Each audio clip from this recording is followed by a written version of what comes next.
ট্রাম্পের উপদেষ্টার গোপন তথ্য ফাঁস। ইরানের সিরজিল-এ দিশেহারা ইসরায়েল, পরমাণু হামলার চূড়ান্ত সংকেত। আসসালামু আলাইকুম। মধ্যপ্রাচ্যের আকাশ আজ বারুদের গন্ধে ভারী, আর বিশ্ববাসীর মনে এক চরম উদ্বেগ। ইরানের বিপ্লবী গার্ড বাহিনী বা IRGC এবার ইসরায়েলের উপর এমন এক মারণাস্ত্র ব্যবহার করেছে যা আগে কখনো দেখা যায়নি। সিরজিল ক্ষেপণাস্ত্রের সেই ভয়ঙ্কর আঘাত আর তার বিপরীতে ইসরায়েলের পারমাণবিক অস্ত্র ব্যবহারের গোপন হুঁশিয়ারি কি বিশ্বকে এক চরম ধ্বংসের দিকে নিয়ে যাচ্ছে? ওয়াশিংটন থেকে আসা সেই বিশেষ বার্তা আর ট্রু প্রমিস 4 অভিযানের ভেতরের খবর নিয়ে আমাদের আজকের এই বিশেষ প্রতিবেদন। ভিডিওটি শেষ পর্যন্ত দেখুন, কারণ আজ আমরা এমন কিছু তথ্য উন্মোচন করব যা সাধারণ সংবাদ মাধ্যমে সচরাচর দেখা যায় না। ইরানের পক্ষ থেকে আসা সর্বশেষ খবর অনুযায়ী IRGC ইসরায়েলের বিভিন্ন লক্ষ্যবস্তুতে 54তম দফা ক্ষেপণাস্ত্র হামলা চালিয়েছে। তবে এবারের হামলার বিশেষত্ব হল প্রথমবারের মতো ব্যবহৃত সিরজিল ক্ষেপণাস্ত্র। তাসনিম নিউজ জানিয়েছে এটি ইরানের একটি কৌশলগত কঠিন জ্বালানি ভিত্তিক ক্ষেপণাস্ত্র, যা ইসরায়েলের আকাশ প্রতিরক্ষা ব্যবস্থাকে ফাঁকি দিতে সক্ষম। IRGC জানিয়েছে এই হামলার মাধ্যমে ইসরায়েলের সেই সব কেন্দ্রকে লক্ষ্যবস্তু করা হয়েছে যেখান থেকে সামরিক অভিযানের সিদ্ধান্ত নেওয়া হয়। এছাড়াও অতি ভারী খোররাম শাহ ক্ষেপণাস্ত্রের মাধ্যমে ইসরায়েলের সামরিক অবকাঠামো এবং সেনাবাহিনীর সমাবেশ স্থলে সফলভাবে আঘাত হানা হয়েছে।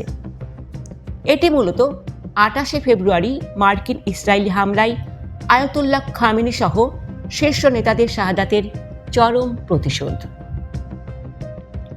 যুদ্ধের এই ভয়াবহতার মাঝেই উঠে এসেছে এক শিউরে ওঠার মতো তথ্য। মার্কিন প্রেসিডেন্ট ডোনাল্ড ট্রাম্পের উপদেষ্টা ডেভিড স্যাক্স এক চাঞ্চল্যকর দাবি করেছেন। তার মতে ইসরায়েল তার ইতিহাসের সবচেয়ে ভারী হামলা সহ্য করছে।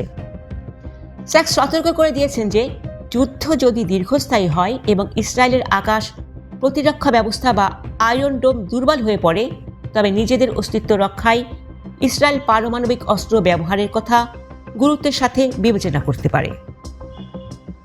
সাফাক নিউজের এই প্রতিবেদন বিশ্বজুড়ে নতুন করে পারমাণবিক যুদ্ধের আতঙ্ক ছড়িয়ে দিয়েছে।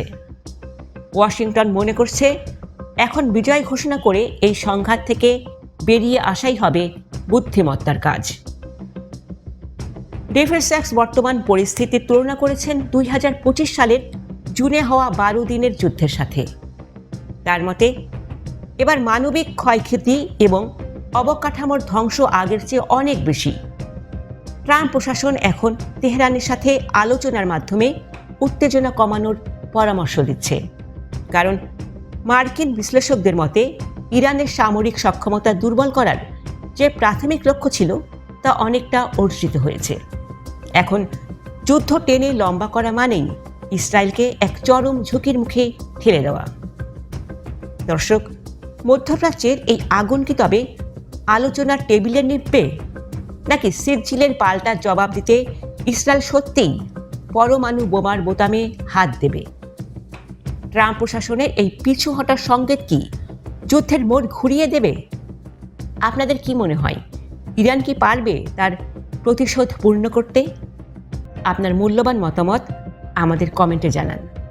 ভিডিওটি ভালো লাগলে শেয়ার করুন এবং পরবর্তী প্রতিটি আপডেট পেতে আমাদের চ্যানেলটি সাবস্ক্রাইব করে সাথেই থাকুন। ধন্যবাদ।